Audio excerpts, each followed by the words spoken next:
pour le moins atypique que celle de Daniel B. Lafrenière, l'actuel secrétaire trésorier de la CSQ. Son premier emploi, laveur de vitres, squeegee à Shawinigan. Ensuite, préposé auprès de personnes handicapées, magicien dans un parc d'attractions, employé dans un salon funéraire et guitariste de rock'n'roll. En tant que préposé, Daniel B. Lafrenière a été syndiqué à la CEQ, une centrale qui deviendra la CSQ en 2000 et dont il gravira presque tous les échelons. Il le fera sans jamais abandonner sa deuxième vie, celle de musicien, talent qui lui permettra de bien agrémenter sa vision du syndicalisme contemporain. Protagoniste de l'unité entre les centrales face à la menace néolibérale, il a été secrétaire général et trésorier du secrétariat intersyndical des services publics, soit 270 000 membres issus de la CSQ, du SFPQ et de l'APTS. De plus, il siège au bureau de direction de l'International de l'éducation. On parle de 32 millions de membres dans 170 pays, une première mondiale pour un employé de soutien.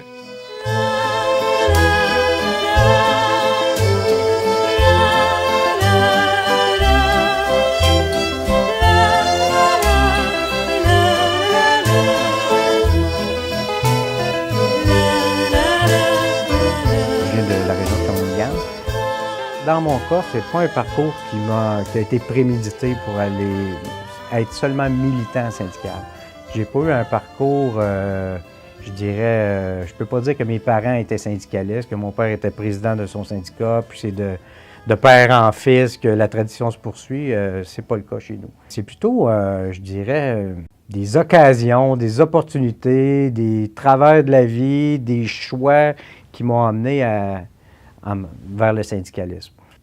J'ai quitté l'école assez tôt et ma mère me dit « Tu vas à l'école ou tu travailles? » Que j'ai compris que je ne pouvais pas faire les deux. J'ai dit « Je vais aller travailler. » J'avais démarré une petite entreprise de squeegee. Squeegee pour nettoyer les vitrines dans les commerces sur la rue principale. Ça me permettait de faire du lundi au mercredi une partie de la rue. Et le jeudi, je faisais l'autre côté de rue et j'avais la semaine de 4 jours. Donc, le vendredi, j'étais au repos. Alors, c'était mon petit commerce. Alors, j'avais tant de dollars par vitrine et c'est comme ça que je travaillais.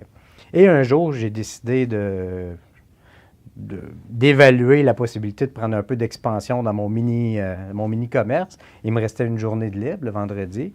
Les fonds venaient à manquer dans mon entreprise. Alors, j'ai décidé d'aller vers une école. J'avais remarqué qu'il y avait beaucoup de fenêtres. Alors, j'ai été voir le directeur de l'école et lui ai offert mes services, étant donné qu'il me restait un vendredi de congé. J'ai dit, je vous offre ce vendredi pour laver les fenêtres de votre établissement. Et c'est là que j'ai compris que la présence de conventions collectives et que c'était plus compliqué, c'était du personnel de la commission scolaire qui s'occupait de ça. Mais le directeur de l'école me demande candidement, est-ce que les personnes handicapées, tu es à l'aise avec ces personnes-là quand tu en côtoies? Que je dis certainement, aucun problème avec ça. Là, il y avait une problématique à ce moment-là, quand on dit des fois c'est une question de timing. Je suis arrivé probablement au bon moment. Il me dit, écoutez, moi, lundi, j'ai un élève qui va arriver à l'école et j'ai une problématique. Cet élève-là, personne pour l'accompagner en classe. Alors, pour le faire descendre de l'autobus, enlever ses vêtements pour en aller en classe. L'élève avait une problématique, une maladie dégénérative assez grave. Et il n'avait pas trouvé personne pour s'en occuper et l'école commençait lundi. Alors, il m'offre comme ça, il dit, si tu veux, lundi, tu te présentes, puis tu es engagé. Sans nulle autre formalité. Alors, le lundi suivant, j'étais devenu employé de l'État. J'ai commencé à travailler avec cet élève-là. Pendant beaucoup d'années, j'ai créé des bons liens et ses parents qui avaient besoin souvent de répit m'ont même invité pendant la période estivale à continuer à aller travailler auprès de l'élève à la maison pour qu'ils aient du répit eux aussi. Donc, les choses allaient plutôt bien. J'avais un bon emploi. J'étais relativement jeune. On retourne en 87 à ce moment-là. Alors, ça allait bien. Alors, je travaillais à la maison et à l'école en même temps. Et juste avant cette période-là, je m'étais impliqué dans beaucoup de causes au niveau communautaire dans ma région. Avec des groupes, des organisations caritatives qui s'occupaient d'offrir de l'aide aux personnes démunies. J'étais même devenu président pendant 5 ans d'un groupe comme ça et on offrait de l'aide aux personnes de ma région. Alors, j'avais déjà des valeurs, un peu de solidarité, puis d'aider l'autre. Et donc, j'étais dans mon élément à ce moment-là.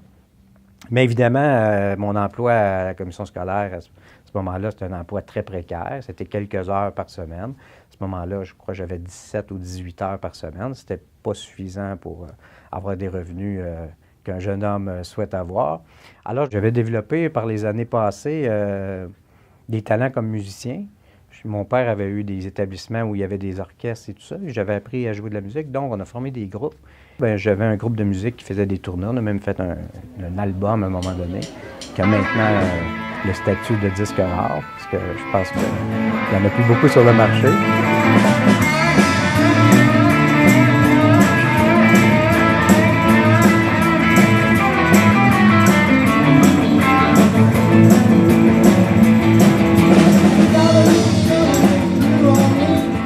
Et comme il me restait encore un petit peu de temps à l'occasion, j'ai même travaillé dans un salon funéraire comme homme à tout faire. Alors mon rôle consistait à faire le ménage un petit peu, nettoyer les voitures et tout ça. Mais ma physionomie à l'époque, j'avais des cheveux très très longs. Je ne cadrais pas tellement avec la philosophie de l'entreprise, alors mais ça n'a pas duré très longtemps. Et aussi, parallèlement à ça, je suis devenu magicien d'un parc d'attractions. Ils sont différentes, mes cartes? Oh, oui, ils sont différentes. Monsieur Lafrance, sont différentes? Oui, ils sont différentes. Alors, on voit des cartes toutes différentes. Alors, mon ami, ici, j'ai montré aux gens là-bas que toutes les cartes sont différentes. Il n'y a pas une carte pareille comme l'autre. Hein? Est-ce que tu fais confiance aux gens qui sont là? Oui, bon, tu fais bien. C'est comme le gouvernement. Tu peux te fier aux autres. Oh! Alors, j'ai cumulé beaucoup d'emplois. Et ce que ça m'a appris, si je fais un résumé de tout ça, c'est que même si on a, surtout quand on a un emploi précaire, parfois, les gens sont amenés par la force des choses pour avoir des revenus, à cumuler plusieurs emplois. Et c'est ce que je vois encore maintenant dans notre organisation. Les gens, particulièrement, je pense aux employés de soutien, ont souvent tellement peu d'heures dans leurs conditions de travail qu'ils cumulent plusieurs emplois.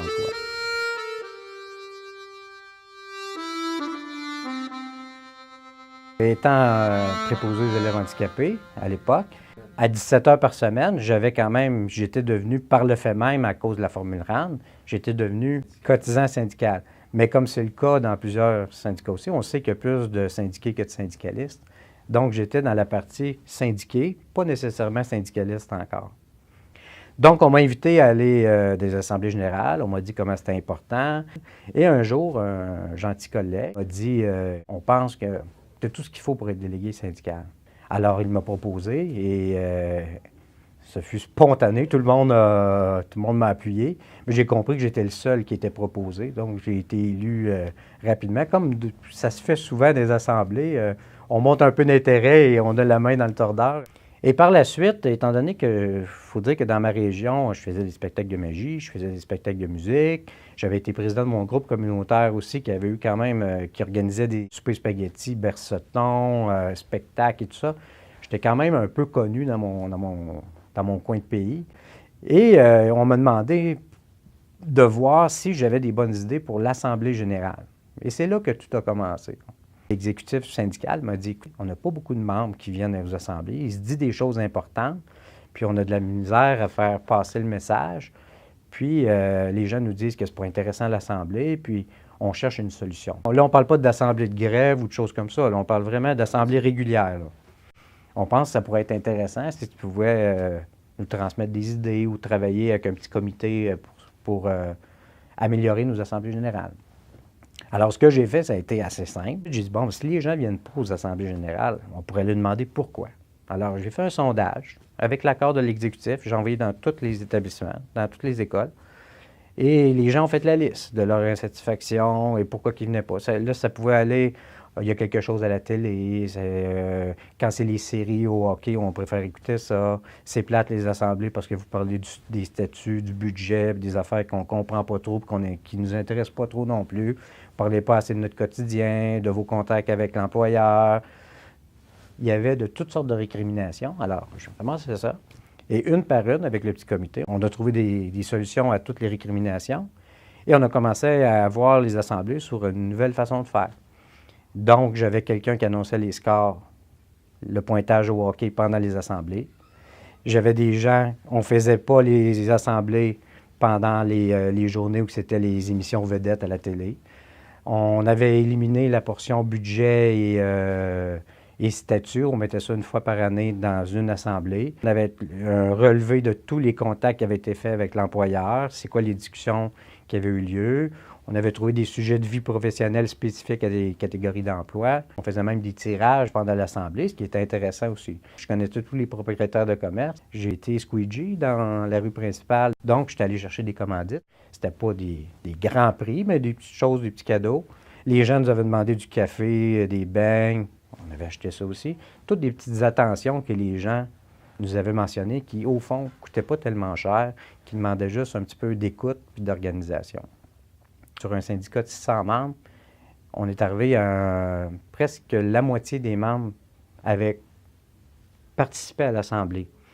Des fois, on avait des petites baisses, parfois on avait des petites hausses, mais on arrivait à un taux presque de 40 de participation, ce qui est très bien. Il faut dire que l'Assemblée, c'était un petit peu l'événement là, du jour. Là.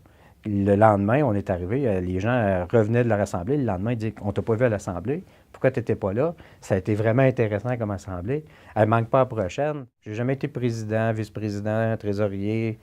J'ai jamais été à l'exécutif de mon syndicat. J'étais un simple délégué motivé qui s'occupait de l'Assemblée générale. À un moment donné, des gens de Montréal, puis j'étais à Shawinigan, il faut dire les gens de Montréal, des instances nationales sont venus présenter un dossier. Une personne était là, puis s'est rendu compte qu'il y avait beaucoup de monde à l'Assemblée par rapport à ce qu'elle constatait à d'autres endroits dans la province. Et il est revenu à Montréal et il a dit les gens ont l'air heureux d'être à l'Assemblée, ce qu'on ne voit pas partout habituellement. Quand je dis que tout a commencé par là, je reçois un appel de Montréal où on me dit la Fédération du personnel de soutien scolaire, c'était en août 98, se forme. Et il y aura un congrès de fondation et on va avoir besoin de gens pour occuper des postes à l'exécutif syndical.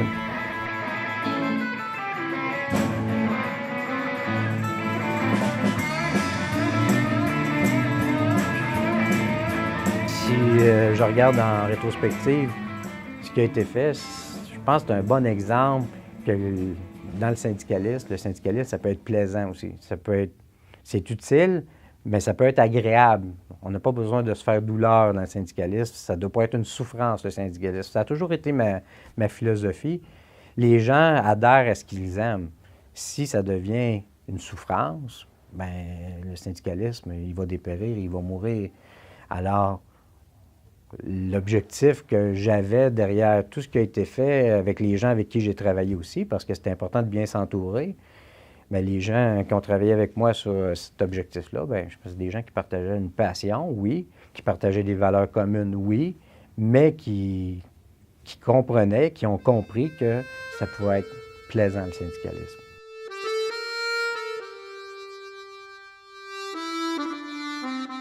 Donc, je reçois un appel, on me demande d'aller à ce congrès-là qui était à Laval, et moi, je ne suis même pas délégué officiel de mon syndicat, je suis un militant.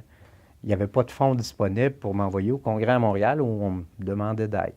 Alors, ce que j'ai fait avec ma conjointe, je lui ai demandé si je pouvais prendre l'argent du loyer du mois de septembre, c'était à la fin d'août. Je lui ai dit, écoute, il y a beaucoup de pression pour que j'aille à un congrès, puis là, il y a un poste à l'exécutif, puis il souhaite que j'aille. Il pense que j'ai des bonnes chances d'y être, puis ça pourrait être intéressant. Puis elle a dit oui, une femme très compréhensive. Alors, je suis parti dans ce congrès-là. Je suis arrivé, il n'y avait aucune des personnes, à part la présidence de mon syndicat, que je connaissais là. Alors, les gens m'ont rencontré. On m'a dit, écoute, il faut que tu te prépares une campagne électorale, puis on a 2 jours pour le faire, puis il y aura des élections, puis tout ça.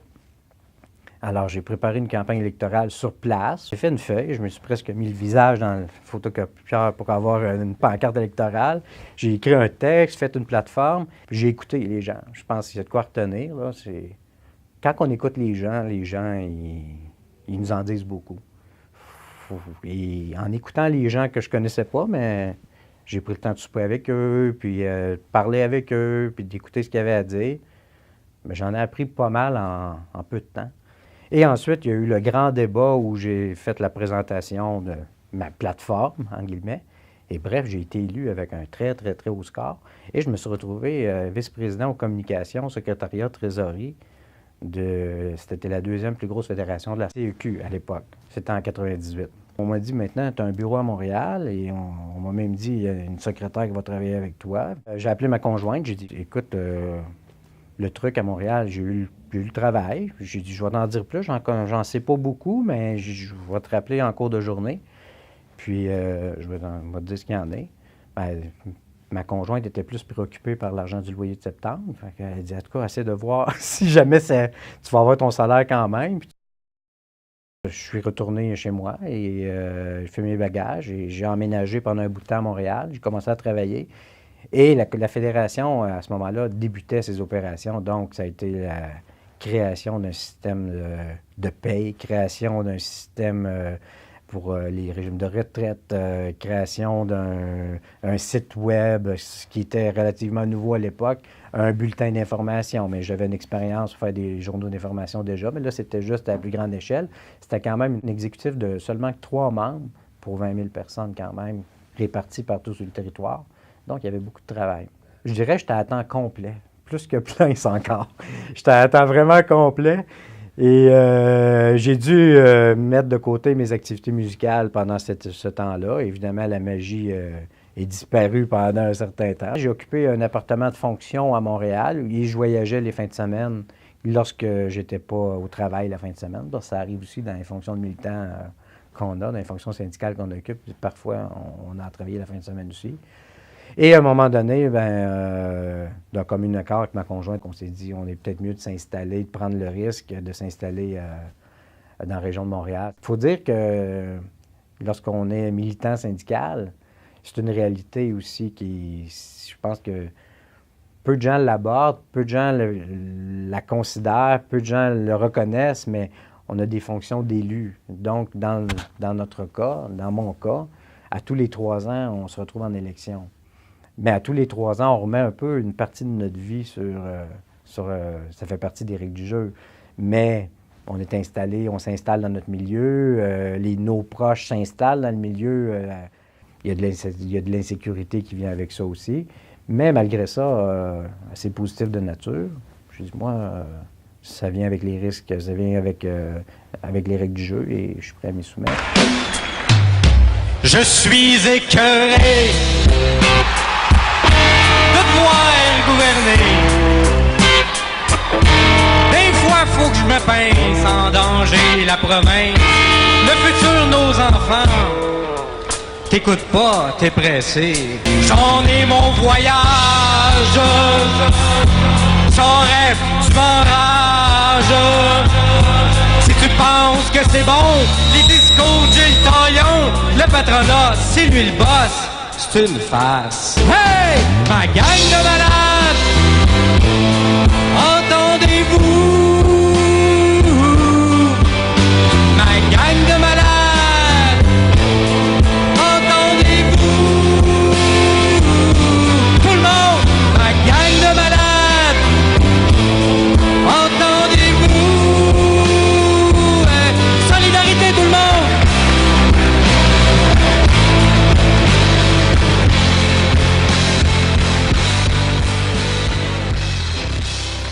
Et en 2000, un peu avant 2006, on m'a demandé si ça pourrait m'intéresser d'accéder à un poste. Encore, je dirais, si on peut parler de hiérarchie syndicale, mais au conseil exécutif de la centrale, de la grosse organisation. Et je vous dirais que ça m'a plutôt surpris. C'est pas quelque chose auquel j'avais pensé. Je fais campagne à l'intérieur de l'organisation et je suis élu deuxième vice-président. En vers 2009, le secrétaire trésorier à l'époque annonce qu'il va prendre sa retraite, Alain Pellissier, qui était secrétaire trésorier depuis plus d'une quinzaine d'années. Et on me demande si ça pourrait m'intéresser d'occuper ce poste-là.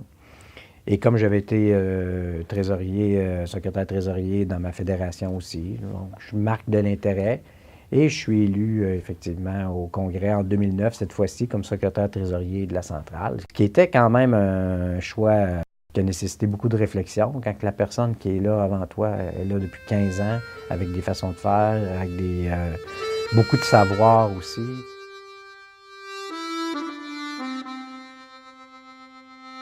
S'il y a un tronc commun, un peu ce qui se passe dans le monde, c'est que les gens cherchent à se regrouper parce que les attaques à cause du néolibéralisme et des mesures d'austérité sont de plus en plus fortes. Et les travailleuses, les travailleurs, et par le fait même leurs syndicats, on est attaqués sur tous les fronts. On est attaqués, on est dénigrés par des médias qui sont souvent à la solde, par les grandes masses médias qui sont à la solde d'intérêts proches des intérêts patronaux. Alors, il faut se le dire aussi. Alors nous, avec le temps, on a consulté plusieurs experts, fait plusieurs analyses et on regardait ce qui se passait dans d'autres pays, dans d'autres syndicats. C'est intéressant de constater, lorsqu'on le regarde d'une façon globale, dans des forums comme l'International de l'éducation, on voit des groupes qui ont été un peu comme laboratoire de certaines expériences au niveau de l'austérité, de la gestion néolibérale. Ça a commencé bien avant nous. Et maintenant, on voit les résultats que ça donne. Et on arrive chez nous, au Québec, on regarde nos gouvernements, par exemple, qui appliquent la même recette chez nous, puis on est en mesure de leur dire, écoutez, ils l'ont fait, ça, là. Ils ont pris la même recette, là, puis le gâteau, il n'a pas levé, là. C'était pas mangeable, le gâteau, là, avec cette recette-là, là. Là, vous refaites le même gâteau. Comment ça peut être différent, là? Puis on regarde un autre pays, l'autre pays, ils l'ont fait eux aussi. La même recette. Puis ça a été un désastre. Des taux de chômage, ça a été des pertes d'emploi, des résultats scolaires qui ne sont pas au rendez-vous dans le domaine de l'éducation. Et un constat qu'on a fait, il y a environ 10 ans maintenant de ça, c'est de dire, quand la vague va arriver, il faudrait comme être prêt. Et le deuxième constat qu'on a fait, c'est pour être prêt, bien, idéalement, il faudrait se regrouper avec d'autres syndicats qui pensent comme nous. Le Front commun se réunit depuis de nombreuses années, se réunit essentiellement, ponctuellement, pour faire une revendication commune avec le gouvernement en temps de négociation, mais d'une façon ponctuelle. Le secrétariat intersyndical des services publics, ce que nous et les autres organisations cherchons à faire, c'est de créer une nouvelle entité syndicale. Une nouvelle entité syndicale qui deviendrait permanente. D'ailleurs, on fonctionne déjà comme ça en négociation. Nous sommes regroupés, la Centrale des syndicats du Québec, avec le Syndicat des fonctionnaires provinciaux du Québec et la PTS. Donc, on s'est formé une organisation sous le nom Secrétariat intersyndical des services publics. Et maintenant, à l'intérieur du Front commun, c'est la CSN, la FTQ et le SISP. Ce n'est pas la CSQ dans le Front commun seul. C'est la force des trois groupes qui représentent, en fait, beaucoup de monde.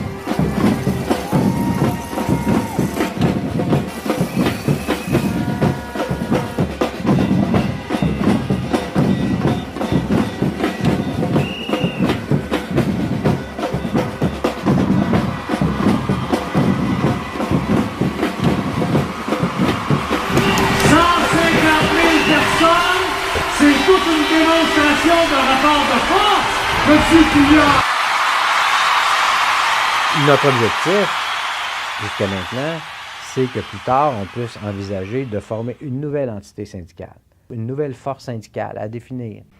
Je ne pourrais pas vous en dire plus maintenant, mais c'est ce qui est visé depuis les 10 dernières années. Mais vous comprendrez qu'il y a beaucoup de cheminement à faire aussi. Puis on a mis un peu nos travaux sur la glace jusqu'à maintenant pour pouvoir traverser la présente ronde de négociation et ensuite on va poursuivre. Alors, mon rôle a été, mis à part mon rôle comme membre du conseil exécutif d'une des trois composantes du SISP, j'ai été pendant un certain temps secrétaire général du SISP, ce qui est en fait un rôle d'animation politique et aussi trésorier. Je finis toujours par être trésorier des organisations. Alors, le rôle est secrétaire général et trésorier, donc de travailler sur le budget de cette entité-là.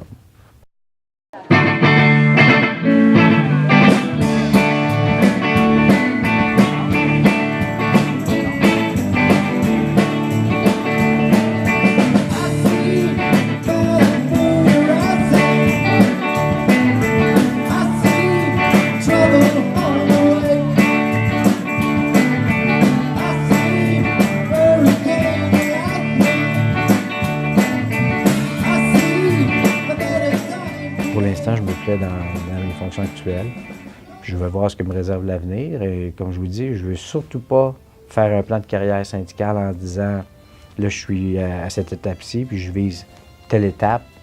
Il se peut que je fasse totalement autre chose en 3 ans, dans 10 ans. Il se peut que je décide de continuer à militer d'une façon différente ou de continuer à militer dans mon exécutif syndical en tentant ma chance dans un prochain congrès aussi. On ne peut pas cesser d'être militant parce que cesser d'être militant, pour moi, ce serait de cesser de croire aux valeurs qui nous ont amenés à militer. Alors on restera toujours militant et on va être militant toute notre vie.